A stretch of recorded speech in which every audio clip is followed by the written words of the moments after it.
Welcome back once again Neo Pakistan Ramzan special transmission. तो नाजरीन, पाकिस्तान कीमती पत्थरों से माला माल है, लेकिन बदकिस्मती हमारे यहाँ ये है कि इन पर दूसरे ममालिक की इजारादारी है। यहाँ से निकाले जाने वाले अक्सर कीमती पत्थरों को अमरीका, जर्मनी, बरतानिया के बाशिंदों ने अपने नामों से मंसूब किया हुआ है, जिसकी बड़ी वजह पाकिस्तान में इन पत्थरों से मुतालिक लाइल्मी और वसाइल की कमी है। बिल्कुल, मिनरल्स जहां पाकिस्तान में है और इनके जो इंस्टीट्यूट हैं वो जर्मनी और अमेरिका में मौजूद हैं, और ये हमारी बहुत बड़ी बदकिस्मती है क्योंकि एक बहुत बड़ी इंडस्ट्री है ये, जो कि इग्नोर्ड है। पाकिस्तान की जो शुमाली इलाका जात हैं, खैबर पख्तूनख्वा, आज़ाद कश्मीर, यहाँ पर इस किस्म के कीमती और नीम कीमती पत्थर पाए जाते हैं जिनकी कौमी और आलमी सतह पर बहुत ज़्यादा मांग है।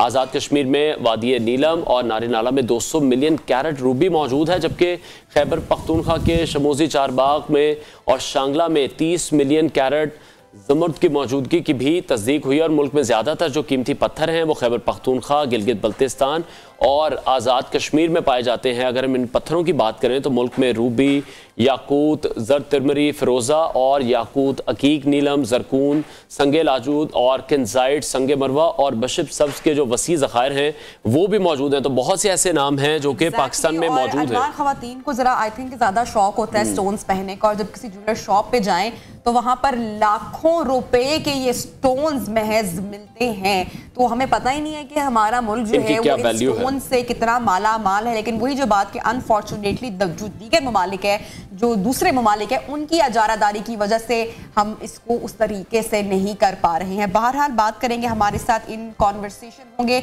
जावेद नूर, नियो न्यूज़ के कॉरेस्पॉन्डेंट, उनसे बात करते हैं। Javed, thank you.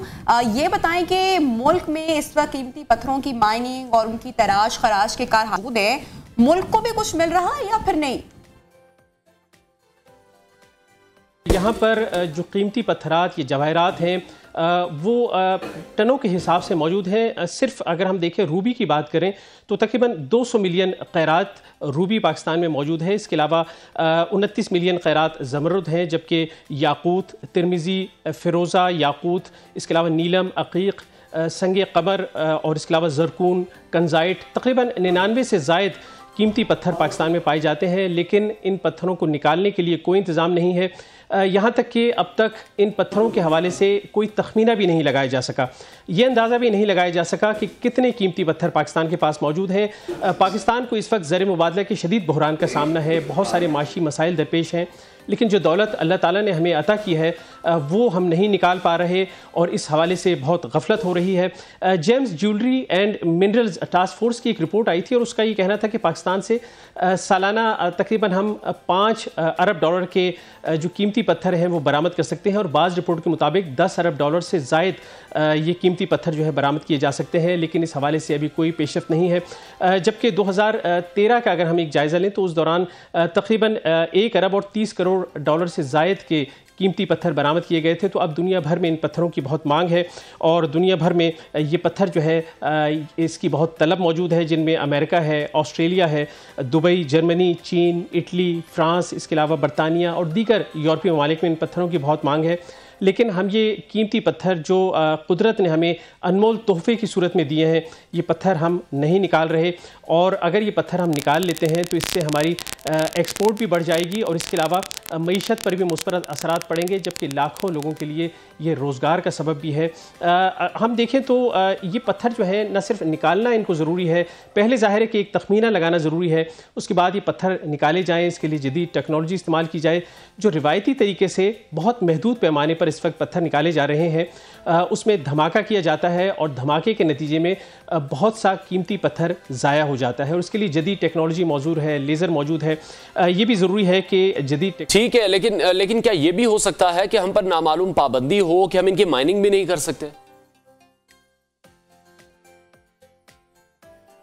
इस तरह की कोई पाबंदी नहीं है, और आप जानते हैं कि ख़ित्ते में अगर हम भारत देखें, बांग्लादेश है, इसके अलावा श्रीलंका बहुत बड़ी मिक़दार में कीमती पत्थर जवाहरात जो हैं या हीरे जो हैं वो एक्सपोर्ट करता है। तो हम पे ऐसी कोई पाबंदी नहीं है, कुदरत ने हमें ये चीज़ें दी हैं, कोई बैनुल-अक़वामी पाबंदी नहीं है, दुनिया भर में इनकी मांग है, लेकिन हम ये चीज़ें बरामद नहीं कर पा रहे। जिस तरह मैंने कहा कि कीमती पत्थर, हमारे बहुत सारे ऐसे कीमती पत्थर हैं जो पाकिस्तान से निकलते हैं लेकिन वो हमसाया मुल्क भारत पहुँच जाते हैं, दीगर मुल्क पहुँचते हैं और वो इसकी तराश खराश करके अपने मुल्क से का नाम लिख के और ये कीमती पत्थर बेचते हैं। बुनियादी तौर पे आप देखें, पत्थर निकालना जो है वो एक मरहला है, उसके बाद फिर ज़रूरी है कि 4C जिसे कहा जाता है, यानी 4C, इसके लिए 4C है। एक है कट, उसके बाद फिर जो है इसकी क्लैरिटी है, फिर इसमें कैरेट आ जाता है और इसकी जो है ये यानी 4-5 चीज़ें हैं और एक C जो है वो सर्टिफिकेशन भी है, यानी आप तस्दीक करें कि ये पत्थर जो है कीमती है। तो ये तमाम जब मराहिल से हम गुजरते हैं तो बहुत थोड़ी मिक़दार का जो पत्थर होता है, बहुत छोटा सा पत्थर, वो हज़ारों लाखों डॉलर्स का बिकता है, लेकिन बदकिस्मती से हम इसका तखमीना ही नहीं लगा सके। कुदरत ने ये दौलत जो है ये दी है, पहाड़ों में मौजूद है, यानी बलूचिस्तान के पहाड़ों में मौजूद है, गिलगित बल्तिस्तान है, इसके अलावा आज़ाद कश्मीर है, खैबर पख्तूनख्वा है, और अगर हम तलाश करें तो जावेद, जिस तरह से हम माइनिंग की बात कर रहे हैं, की पत्थरों की बात कर रहे हैं, कौन से वजारत के अंडर ये तमाम मामलात आते हैं, कौन से वजीर हैं जो इन तमाम मामलात को देखते हैं और आपकी उनसे बात हुई हो, इन मराहिल का उनको अभी सामना करना पड़ रहा है? जी, वजारत सनत व पैदावार बुनियादी तौर पर इससे देखते हैं और उसके साथ वजारत पेट्रोलियम जो है मौजू है, क्योंकि आप जानते हैं कि जो हीरे हैं वो कोयले की जो है रॉ फॉर्म है, यानी कोयला जब अरबों साल तक एक ख़ास दर्जा हरारत में और ख़ास दबाव में रहता है तो वो कोयला जो है हीरे की शक्ल इख्तियार कर लेता है। तो ये दोनों वजारतें हैं, इनका ये कहना है कि बहुत सारे तरबियती कोर्सेज़ करवाए गए हैं, जदीद टेक्नोलॉजी इंट्रोड्यूस कराने की कोशिश की जा रही है, लेकिन ये कोशिशें लाहासिल हैं क्योंकि जो नतीजा है वो हमारे सामने है कि हम कीमती पत्थर जो है निकाल भी नहीं पा रहे और मुनासिब तरीके से हम उसे एक्सपोर्ट नहीं कर पा रहे, हम उसे अपना नाम नहीं दे पा रहे।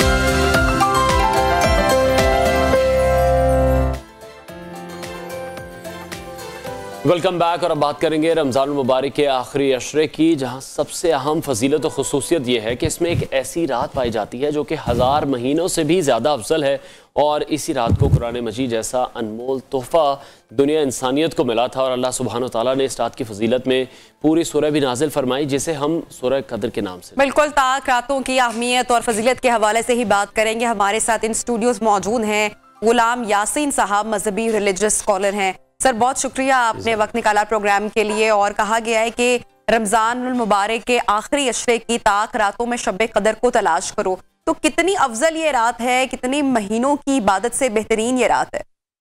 जी, बिस्मिल्लाहिर्रहमानिर्रहीम। बहुत बहुत शुक्रिया आप दोनों का। सबसे पहली बात तो ये है कि जिस तरह के अनवार साहब ने इस सूरह मुबारक के तारुफ़ के हवाले से ये बात बयान की कि इस सूरह मुबारक की अज़मत में अल्लाह तबारक व तआला ने पूरी एक सूरह मुबारक नाज़िल फरमाई है। ये रात इतनी कदर वाली रात है कि जो आदमी इस रात के अंदर इबादत करता है, अल्लाह तबारक व तआला उसे 83 साल 4 माह की इबादत से भी ज़्यादा अजर व सवाब अता फरमाता है।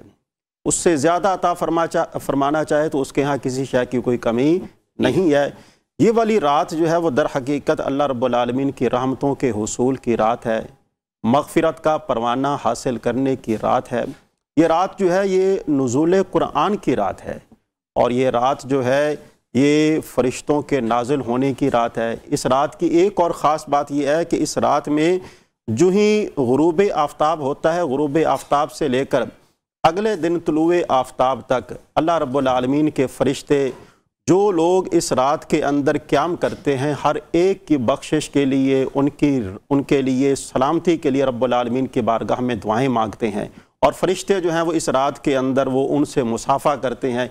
एक रिवायत के अंदर तो यहाँ तक बयान किया गया है कि ख़ुद जिब्राईल अमीन जो फरिश्तों के सरदार हैं, सैयदुल मलाइका हैं, वो उन लोगों से मुलाकात करते हैं और उनसे मुसाफ़ा करते हैं, और जिनसे सैयदना जिब्राईल अमीन मुलाकात और मुसाफ़ा करें तो अल्लाह तबारक व तआला उन पर जहन्नम की आग को हराम फरमा देता है।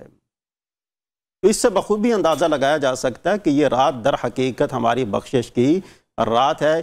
अगर मैं इसके अंदर ये वाली बात आपके सामने अर्ज़ करूं तो ये मुबालगा नहीं है, ये रात अल्लाह तबारक व तआला ने हमें दी ही इसलिए गई है ताकि अल्लाह रब्बुल आलमीन इस रात की बदौलत हमारी बख्शिश और मग़फ़िरत का एहतमाम फरमा सके। ठीक है, तो यासीन साहब, जिस तरह से आप बता रहे हैं बहुत से फ़ज़ाइल हैं इस रात के, तो फिर इबादत भी कुछ मख़सूस इबादत भी हैं इस रात के लिए? جی جی، اس رات کے اندر سب سے پہلی بات تو یہ ہے کہ جو ہی طلوع آفتاب کا وقت ہو، بندے کو یہ تیسرا کلمہ جو ہے وہ زیادہ سے زیادہ پڑھنا چاہیے، سبحان اللہ والحمد للہ ولا الہ الا اللہ واللہ اکبر ولا حول ولا قوت الا باللہ۔ یہ 5 کلمات ہیں، ان میں سے اگر میں ایک کلمے کی بات کروں، حدیث پاک کے مطابق جو آدمی ایک بار سبحان اللہ کہتا ہے اس کے نام کا ایک درخت جنت میں لگا دیا جاتا ہے۔ اگر ایک کلمہ رب کا نام لینا اس کی کرم نوازی اور اس کے اوپر اللہ تبارک و تعالیٰ کی جناب سے اجر و ثواب کا یہ عالم ہے، تو جب 5 کلمات پڑھے جائیں گے تو خدا کی کرم نوازی کا عالم کیا ہوگا۔ اور دوسرے نمبر پر یہ ہے کہ اس رات کے اندر بندے کو بطور خاص تلاوت کلام عزیز وہ کرنی چاہیے۔ اور تیسرے نمبر پر کیونکہ یہ نزول قرآن کی رات ہے، یعنی یہ نزول قرآن کی بھی رات ہے اور تکمیل نزول قرآن کی بھی رات ہے۔ جس رات قرآن کے نزول کا آغاز ہوا وہ بھی یہی رات ہے، اور جس رات قرآن کے نزول کا اختتام تکمیل ہوئی وہ بھی یہی رات ہے۔ اس لیے اس رات کی مناسبت سے بندے کو چاہیے کہ زیادہ سے زیادہ تلاوت کلام پاک کرے۔ اور تیسرے نمبر پر بندے کو چاہیے کہ نبی کریم صلی اللہ علیہ وآلہ وسلم کی ذات بابرکات پر درود پاک پڑھے۔ ظاہر سی بات ہے، ایمان کا تقاضا بھی یہی ہے، اور ایمان جو ہے وہ ہمیں اس بات کا درس بھی دیتا ہے کہ جس کی طفیل اللہ تبارک و تعالیٰ نے تم پر یہ کرم نوازی کی ہے، اس رات کے اندر اس ہستی کو یاد رکھنا یہ تمہارے دین کا تقاضا ہے۔ اللہ تبارک و تعالیٰ نے اللہ کے پیارے حبیب صلی اللہ علیہ وآلہ وسلم کی نسبت سے یہ والی رات ہمیں عطا فرمائی ہے، تو ظاہر سی بات ہے ایمان کا تقاضا یہ ہے کہ اس رات کے اندر ان کی ذات بابرکات پہ درود پاک پڑھا جائے۔ 3 باتیں ہوگی۔ اور چوتھے نمبر پر یہ ہے کہ اس رات کے اندر اللہ کا شکر بجا لایا جائے کہ جس نے ہمیں اتنی بڑی رات جو ہے وہ عطا فرمائی ہے۔ اب شکر بجا لانے کے لیے نوافل جو ہیں وہ ادا کیے جائیں۔ میں یہاں پر ایک اور بات اپنے ناظرین کے سامنے عرض کرنا چاہوں گا۔ بعض لوگ یہ سمجھتے ہیں کہ اگر ہم نے نماز عشاء باجماعت ادا کر لی ہے اور صبح فجر کی نماز باجماعت ادا کر لی ہے تو ہم نے پوری رات کی شب بیداری کا ثواب پا لی۔ یہ بات اپنی جگہ پہ بجا ہے، لیکن جو اس رات کی فضیلت کے حوالے سے بیان کیا گیا وہ یہ ہے کہ اس کے علاوہ آپ نے عبادت کرنی ہے، خواہ آپ 2 رکعت نماز نفل ادا کریں۔ حدیث پاک کے اندر بیان کیا گیا ہے کہ جو آدمی اس رات میں صرف 2 رکعت نماز نفل ادا کر لیتا ہے، اللہ تبارک و تعالیٰ نہ صرف اس کی بخشش فرماتا ہے بلکہ کل بروز قیامت اپنے سایہ رحمت میں اسے جگہ بھی نصیب فرمائے گا۔ اچھا یاسین صاحب، جس طرح سے ہم نے پہلے بھی ذکر کیا اور پہلے بھی اس بارے میں بات ہوتی ہے کہ ساری راتیں افضل ہیں، ساری راتیں مقدس ہیں، طاق راتوں کا اگر ہم ذکر کریں، لیکن 27ویں کی ہی شب سے منسوب ہے کہ آج ہی لیلۃ القدر یا شب قدر ہے، جبکہ یہ تو کسی بھی رات میں ہو سکتی ہے، لیکن ہماری جو عبادات کا محور ہوتی ہے وہ زیادہ تر 27ویں کی رات کی ہوتی ہے۔ تو اس حوالے سے عرض یہ ہے کہ یہ اللہ تبارک و تعالیٰ کی خاص کرم نوازی ہے کہ اس نے صرف ایک رات مخصوص نہیں فرمائی بلکہ اس نے اس ایک رات کی نسبت سے ہمیں 5 راتیں عطا فرما دی ہیں تاکہ ہم لوگ زیادہ سے زیادہ عبادات کر سکیں۔ ذری سی بات ہے، ہمارا دین بھی ہمیں اسی بات کا درس دیتا ہے، کیا خبر کہ ان راتوں میں سے ایک رات کا عبادت کرنا اللہ کو پسند آ جائے اور آپ کی بخشش کا ذریعہ بن جائے۔ جس طرح دیکھا جائے بنی اسرائیل کے اندر ایک آدمی ہے، وہ راستے پر چل رہا ہے، راستے پر اس نے دیکھا کہ ایک کانٹے دار جھاڑی پڑی ہوئی ہے، اس نے اس کو اٹھا کر سائیڈ پر رکھ دیا، خدا تعالیٰ نے اس کے اسی عمل کو قبول فرما لی اور اس کی بخشش فرما دی۔ تو 5 راتوں کی جو تعیین نہیں کی گئی ہے، شب قدر کی تعیین نہیں کی گئی، اس کی بنیادی وجہ یہ ہے تاکہ لوگ زیادہ سے زیادہ اس رات کے اندر عبادت کر سکیں، اپنے رب کو راضی کر سکیں۔ ٹھیک ہے، اور نبی کریم صلی اللہ علیہ وآلہ وسلم کی بھی احادیث موجود ہیں اس رات سے متعلق؟ جی، میں اس رات کی عظمت کا ایک پہلو یہ بھی ہے کہ اللہ کے پیارے حبیب صلی اللہ علیہ وآلہ وسلم ماہ رمضان ہے، ماہ رمضان کو روزوں کا مہینہ بھی کہا جاتا ہے، صبر کا مہینہ بھی کہا جاتا ہے، قرآن کا مہینہ بھی کہا جاتا ہے، اور اس کا ایک اور نام بھی ہے، اسے ماہ شب قدر بھی کہا جاتا ہے۔ پہلے تو اللہ کے پیارے حبیب صلی اللہ علیہ وآلہ وسلم شب قدر کو پانے کے لیے، میں اس کی عظمت کے اوپر بات کر رہا ہوں، شب قدر کو پانے کے لیے پورا ماہ اعتکاف فرمایا کرتے تھے، پورا مہینہ۔ لیکن جب اللہ تبارک و تعالیٰ نے اپنے پیارے حبیب کے سامنے اس رات کی تعیین فرما دی کہ یہ رات جو ہے وہ آخری عشرے کی طاق راتوں میں ہے، پھر آپ صلی اللہ علیہ وآلہ وسلم نے پورے مہینے کا اعتکاف ترک فرما دیا اور آخری عشرے کا اعتکاف فرمایا کرتے تھے۔ اور اس کے اندر ایک اور خاص بات یہ ہے کہ آپ نہ صرف خود بیدار ہوا کرتے تھے بلکہ اپنے گھر والوں کو بھی بیدار کیا کرتے تھے۔ حدیث پاک کے اندر سیدہ فاطمہ الزہرا رضی اللہ عنہا نے اللہ کے پیارے حبیب کی بارگاہ میں عرض کی، یا رسول اللہ، اگر کوئی آدمی قیام کرنے کی طاقت نہ رکھتا ہو، یہ بھی تو زندگی کا لازمی حصہ، اسے کیا کرنا چاہیے؟ اللہ کے پیارے حبیب نے ہماری یوں رہنمائی فرمائی ہے کہ اسے چاہیے کوئی سہارا لے کر تھوڑی دیر کے لیے بیٹھ جائے، کوئی سہارا لے لے، थोड़ी देर के लिए बैठ जाए और उसके अंदर वो अल्लाह को याद करे, उसका याद करना जो है वो भी उसके यहाँ क़याम जो है वो शुमार किया जाएगा और अल्लाह रब्बुल आलमीन इस क़याम की बरकत से उसकी भी बख्शिश फरमा देगा। अच्छा यास्मीन साहब, मैं रिसेंटली पढ़ रही थी, थोड़ा सा मुतालिया कर रही थी, और मुख्तलिफ फ़िक़ों से ताल्लुक़ रखने वाले लोग अक्सर डिफरेंट थॉट्स भी हमें सामने आती हैं। हम सेलिब्रेट करते हैं, शब बारात भी सेलिब्रेट करते हैं, और ये कहा जाता है कि ये मग़फ़रत की रात है, और इस रात जिन लोगों की ज़िंदगी ख़त्म हो जाएगी उनकी ज़िंदगी का पत्ता झड़ जाएगा और पूरा बख्शिशनामा जो है वो अल्लाह के हुजूर जाता है, गुनाह बख्श दिए जाएंगे अगर इबादत करेंगे। लेकिन फिर मैंने सुना इस बारे में कि ये एक्चुअली जो रात है ये लैलतुल क़द्र यानी कि जो 27वीं को हम इन ताक रातों में तलाश करते हैं कि उस दिन हमारा जो अमाल नामा है वो सामने रखा जाएगा। तो कोई कॉन्फ्लिक्ट या किसी तरह का तजाद है बात में? मैं चाहूंगी कि थोड़ी सी क्लैरिटी या रहनुमाई अगर आप फरमा दें।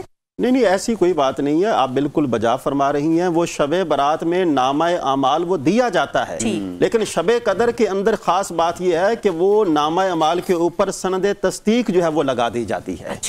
यानी ये इसके दरमियान एक बुनियादी फ़र्क है। पहले तो नामा अमल फरिश्तों के हवाले कर दिया जाता है, और इस रात के अंदर ये है कि अब ये वाली बात जो है वो क्लियर हो गई है। अब ये तस्दीक शुदा बात है किन किन लोगों ने वो सारे के सारे मामलात अगले साल तक अदा करने हैं। तो चौथी फजीलत इसकी ये भी है कि इसके अंदर हर मामला जो है वो अल्लाह तबारक व तआला की तरफ से जो लिखा जा चुका है उसके ऊपर मोहर तस्दीक लगा दी जाती है। अच्छा, जो अल्लाह ताला के नेक और आजिज़ बंदे हैं जो इन रातों को पाते हैं, इबादत करते हैं, तो हमने हमेशा बचपन से सुना, कहानियों की सूरत में बड़े बुजुर्ग हमें सुनाते आए कि एक लम्हा होता है शब कदर की रात में कि जब दरख्त झुक जाते हैं और दुनिया की हर शय जो है वो अल्लाह ताला को सजदा करती है और उसकी इबादत में उस वक्त, तो जो ईमान वाले हैं उनको वो लम्हा महसूस होता है, उसकी क्या निशानी है? बहुत अच्छा सवाल है जी, बड़ा ही खूबसूरत सवाल है जी। अल्लाह तबारक व तआला हमें वो लम्हा जो है वो नसीब फरमाए। यकीनन वो लम्हा जो है वो बहुत बड़ा लम्हा है। अच्छा, इस रात की एक और ख़ास बात ये भी है, मैं आपके सवाल की तरफ आने से पहले ये बात अर्ज़ कर दूं। इस रात की ख़ास बात ये है कि माह रमज़ान में तो जन्नत के दरवाज़ों को खोल दिया जाता है, लेकिन इस माह रमज़ान में आसमानों के दरवाज़ों को खोल दिया जाता है। ये इस रात की एक ख़ास बात है।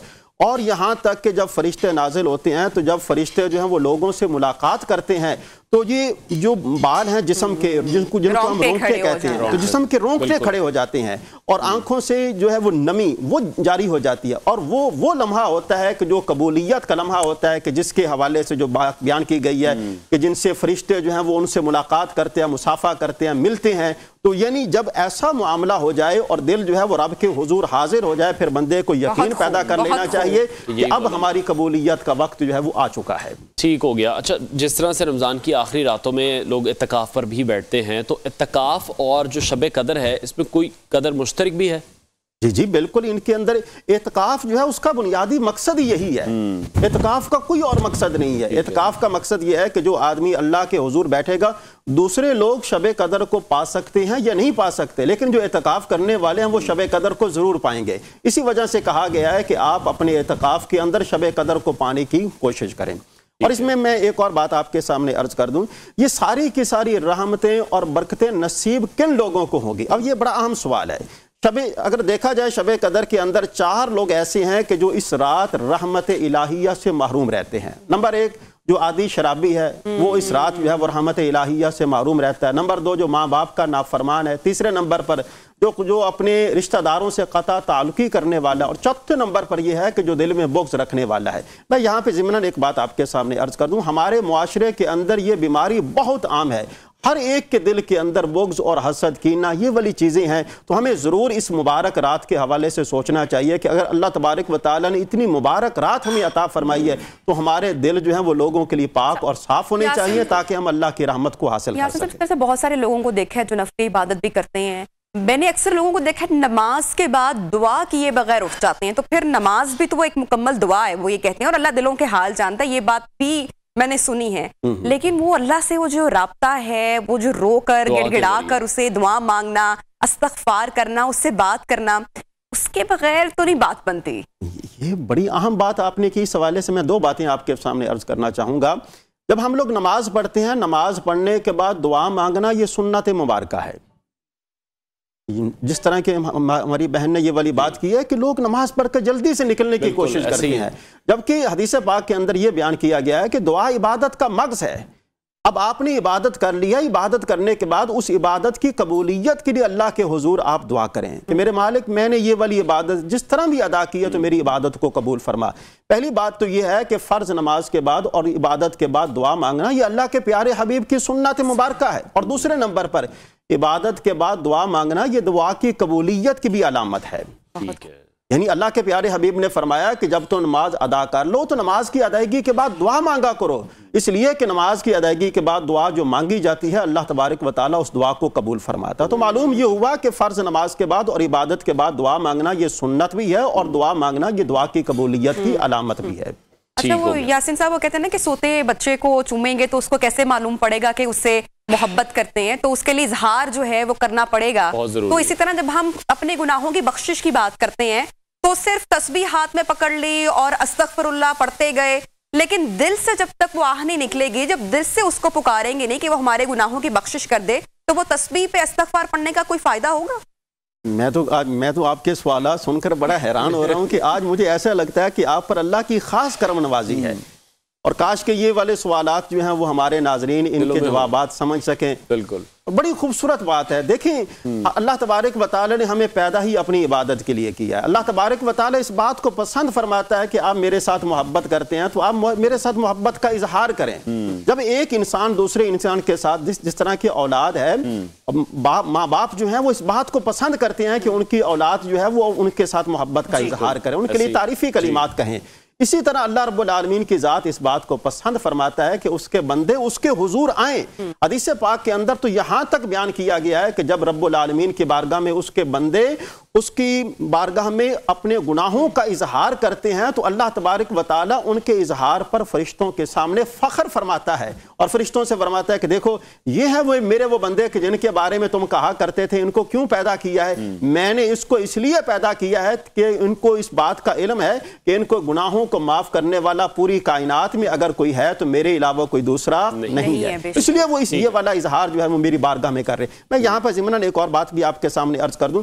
حدیث پاک کے اندر آتا ہے کہ جب بندہ رب العالمین کی بارگاہ میں مانگتا ہے، اللہ رب العالمین بندے کے مانگنے سے راضی ہوتا ہے، اور جب بندہ رب کی بارگاہ میں مانگنا چھوڑ دیتا ہے تو اللہ رب العالمین اس کے نہ مانگنے سے ناراض ہوتا ہے۔ اگر ہم لوگ رب کو راضی کرنا چاہتے ہیں، جس طرح کہ یہ والی رات دعاؤں کی قبولیت کی بھی رات ہے، یعنی پہلے 4 باتیں ہم نے کی، 5ویں بات یہ ہے کہ اس رات کے اندر ہمیں چاہیے کہ زیادہ سے زیادہ دعائیں کریں، اپنے لیے دعائیں کریں، اپنے ماں باپ کے لیے دعائیں کریں، اپنے عزیز رشتہ داروں کے لیے، اپنے ملک کی سلامتی کے لیے ہم لوگوں کو دعائیں کرنی چاہیے۔ ٹھیک ہو گیا، بہت شکریہ مذہبی اسکالر غلام یاسین ہمارے ساتھ ان کانورسیشن تھے، اور اب بڑھیں گے ہم دوبارہ سے کچن کی جانب جہاں پر تیاریاں اس وقت زور سے جاری ہیں۔ بالکل، توا چکن کا مسالہ جو ہے نبیہ میں نے ریڈی کر لیا ہے آلموسٹ، اور میں شور نہیں کرنا چاہ رہی تھی، بس مسالہ تھوڑا سا میں چاپ کروں گی اس کو توے کے اوپر ہی، اور اس کے بعد جو ہے ہم اس کے اندر جو ہم نے کوک کیا ہوا ہے آلریڈی سے تکا، اس کو اس کے اندر ٹاس کریں گے، گارنش کریں گے، تھوڑا سا لیمن جوس 2 نیمبو جو ہے وہ میں اوپر ہی نچوڑوں گی، ہری مرچ ہرا دھنیا ڈالوں گی، بہت خوب ہما، بہت، اور اس کے بعد سرو کریں گے۔ تھینک یو سو مچ ہما، بریک کے بعد واپس آتے ہیں ہما کے پاس، کیونکہ ہمیں کمپلیٹ جو ڈش ہے وہ بھی اپنے ناظرین کے ساتھ شیئر کرنی ہے، انہیں دکھانی ہے۔ بریک لیتے ہیں، آپ کو دوبارہ جوائن کرتے ہیں۔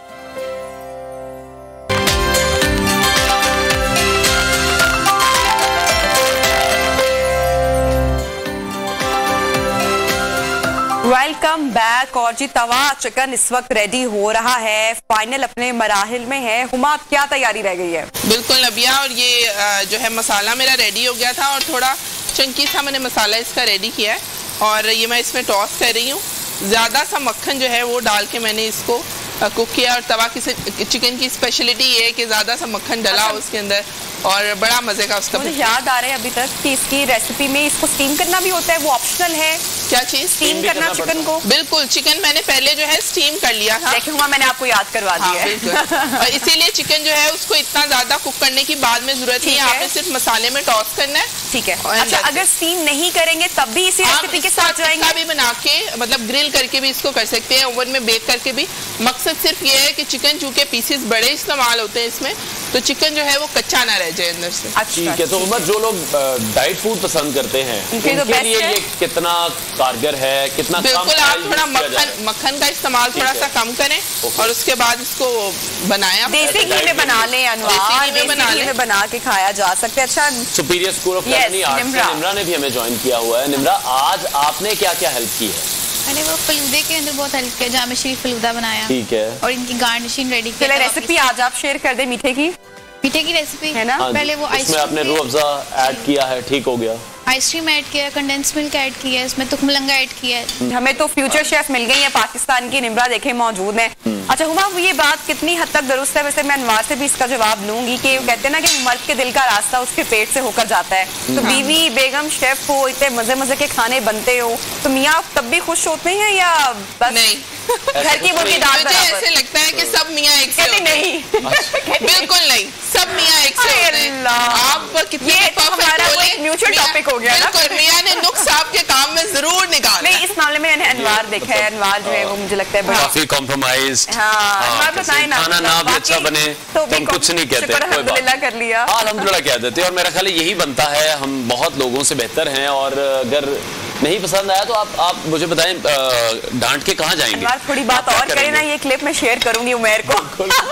सबसे अच्छी अनवार ने ये बात कही कि आप डांट के किधर जाएंगे घर। बिल्कुल सही बात है। हमारी ऑलमोस्ट रेडी हो चुकी है, डालडा में बनी है, जो खुशबू जो है वो भी आ रही है, और जो मीठा है उसमें रूह अफ़ज़ा का इस्तेमाल किया गया है। हमारे दस्तरखानों पे रमजान में रूह अफ़ज़ा का मौजूद होना सबसे ज्यादा जरूरी होता है इफ्तारी के टाइम पे। बिल्कुल जी, कोई दस्तरखान मुकम्मल हो ही नहीं सकता हमारा रूह अफ़ज़ा के बगैर।